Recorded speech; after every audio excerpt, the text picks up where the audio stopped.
Ang gagawin ko naman ngayon ay magsi-centralize po ako ng steering wheel ng dump truck. So itong tinatawag po na centralize ay itong steering wheel dapat nasa sentro po. Itong butas po na to dapat nandito po naka-align dito sa mga meter gauges, para nakikita po yung mga reading ng mga metro, ng mga indicator. So katulad po nito ay habang tumatakbo po yung dump truck, kapag ganito ay hindi po natin napapansin yung mga indicator na dapat natin na makita dahil mali po yung posisyon ng steering wheel. So nangyayari po to kapag mayroong nagbaklas po ng steering wheel. So minsan nababago, hindi na papansin na wala na pala sa tamang posisyon. So malalaman na lang po to kapag tumatakbo siya. Doon mo mapapansin na hindi na align yung steering wheel or wala na sa centralize. O kaya yung tie rod end naman nagpalit na nabago yung setting. So ganun din po, mababago yung centralization ng steering wheel. So yung gagawin ko po ngayon ay ilalagay natin sa tama. Parang ganito po kasi to, tumatakbo siya na hindi natin nakikita yung meter. Ayan. Dapat ito nakapihit ito dito sa harap. So paanda rin po natin para makita po natin kung gaano kalaki yung i-adjust natin.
So ganito po dapat yung posisyon na gagawin natin.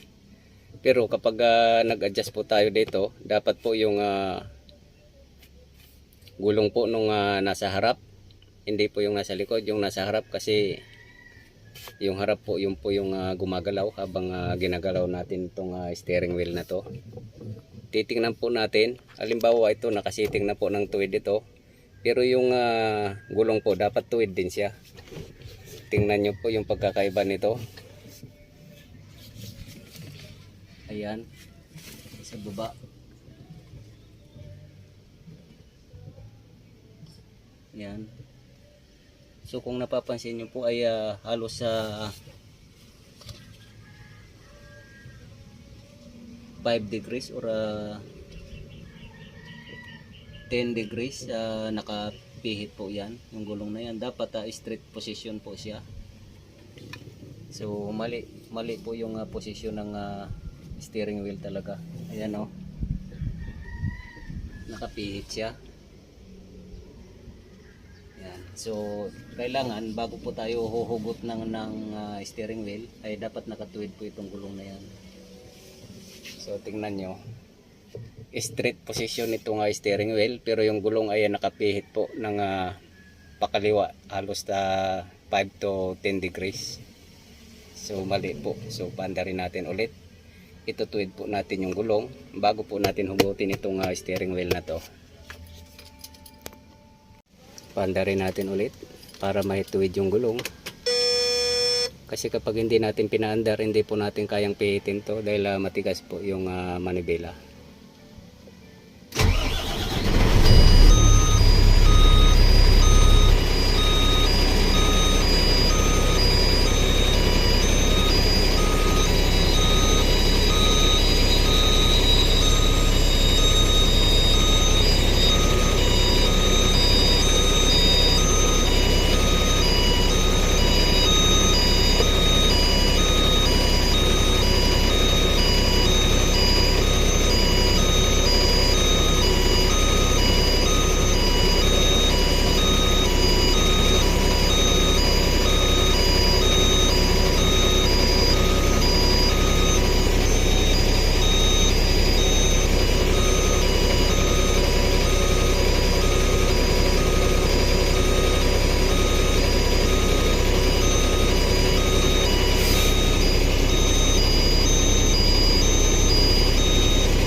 So ayan na po, naisintro na natin yung gulong.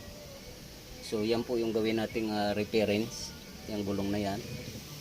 So ito naman, itutuwid po natin. So ang laki po ng diferensya nila. So straight na po yung takbo ng sasakyan, ng dump truck, pero nakaganyan po yung position. So may tendency po tayong madisgrasya pag silip tayo ng silip dito sa mga meter gauge natin. Kasi nakapokus po tayo dito sa kakasilip. So mali po. Dapat itong butas na to, ito po yung nandito sa taas. At ito naman ay dapat nandito sa baba. So tatanggalin ko na po para may align natin. Halos sa 180 degrees itong pagkapihit. So ilalagay po natin sa tamang posisyon. At pag nalagay natin, so ititest natin ulit. So dapat tumatakbo yung dump truck na naka straight. So dapat ito nasa taas. Tanggalin po natin. So ito na po, tinanggal ko na yung steering wheel. So kapag mayroon pong spiral cable yung manibela, so ingatan po natin na basta-basta lang hugutin. So ayan po, ayan din po yung posisyon ng spiral cable. So spiral cable po, nandyan po nakaano yung radio at saka yung horn. So ganyan po yung hindi po katulad ng ibang horn na basta lang nakaano yung ordinary yung connection diyan. Ito po spiral cable type po siya. So since nagpihit po tayo ng steering wheel, so pipihitin din po natin itong spiral cable kasi mawawala po siya sa centralization din. So kapag pinol-turn natin, kapag hindi natin na in-adjust to, mapuputol po siya kasi yung center line po niya dapat left and right ay mayroon po siyang equal na position. So ito po, tinanggal ko yung so hindi na po equal position yan. So mas iba na po yung position niya, bali na po napihit na po siya ng pakanan. So ibabalik ko po siya sa kaliwa para mapunta po siya sa center line, yung pinakasentro or neutral. So ito na po yung pinaka-neutral niya. So kanina po ay ito, nandito po sa baba. So nandito na siya, ibinalik ko po siya ng pakaliwa, pihit pa ganon. Diyan. So yan po ay na siya, center na po yan. So ilalagay ko na po siya. Yan. So center na po yan.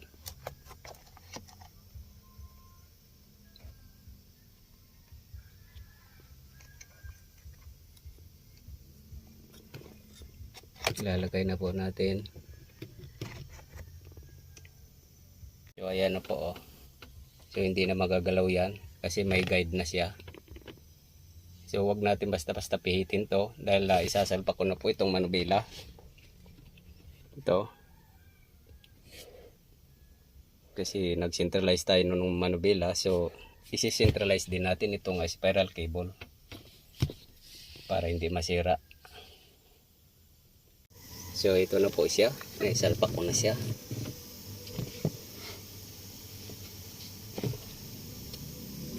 So kailangan po straight line na po, ayan na po, nakikita na natin yung mga kailangan natin makita dito sa meter gauge. Ayan, so ganyan po dapat yan habang tumatakbo ng straight yung sasakyan, dapat ganyan po, visible po yan. Kanina po kasi ito yung nakatakip dito, yung nasa baba na to, ito yung pumupunta rito, nakapunta, pero straight po yung takbo, so mali po yun. At habang ina-adjust po natin to, yung gulong dapat straight line, at yung spiral cable po dito na ipinakita ko ay dapat mapihit din po to, dahil once na manubila lang po ang i-adjust natin at hindi tayo nag-adjust dito sa spiral cable, so sira po kagad yan once na pinihit natin itong manubila ng todo, full turn left tsaka full turn right. Mapuputol po kasi hindi na po balanse yung niya, yung centralized niya. Mayroon po kasi tamang distansya yung kapag pinihit natin itong manubila, dapat tama lang po yung distansya ng spiral cable na to. Pag pinihit din po natin pa kabila, so dapat ganun din po, hindi po mabibitin, dahil kapag nabitin yung haba po ng spiral cable na yan, wire lang po yan na nakapulupot sa ilalim, sa loob noon, na parang spring. So mapuputol po siya dahil tamang-tama lang po yung haba niyan sa papuntang kaliwa at kanan. So ito po, testing po natin. Hindi ko muna ilalakyan, titesting lang natin.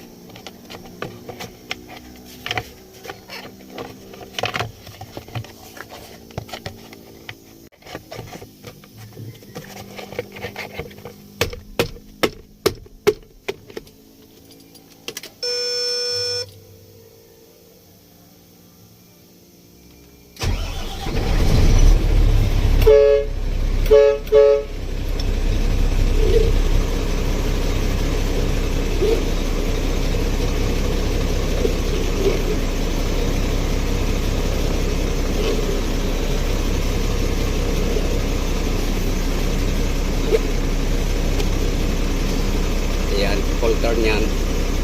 So habang naka full turn siya, kung mali po yung position ng spiral cable, so putol na po kagad yun. Hindi po natin mapagana yung busina. So yan po, ay gumana siya. Oh. So ibig sabihin tama po siya. So i-full turn naman natin pakaliwa.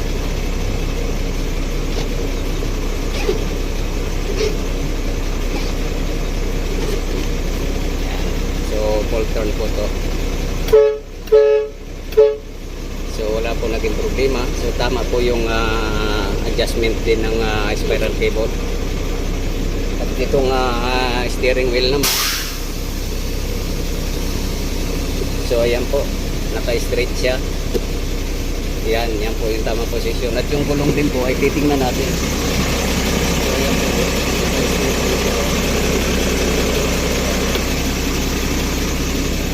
tama po yung position. So tapos na po yung pag-adjust po ng manubila. Ginawa ko pong centralize. So ingat lang po sa nag-adjust na baka magpapa-adjust kayo ng katulad nito. So dapat po ibigay nyo po yung trabaho sa yung talagang nakakaalam para hindi po masisira yung spiral cable. Lalong-lalo na po kapag mayroong airbag. Huwag nyo pong ipahipo sa talagang hindi naman marunong gumawa. So doon po sa kwalipikadong technician po yung dadalhin nyo, dahil masilang po kapag may spiral cable na at saka airbag. So hanggang dito na lang po muna ang video kong ito. Please like, subscribe na lang po, and hit notification bell para sa susunod na mga video. God bless us all po.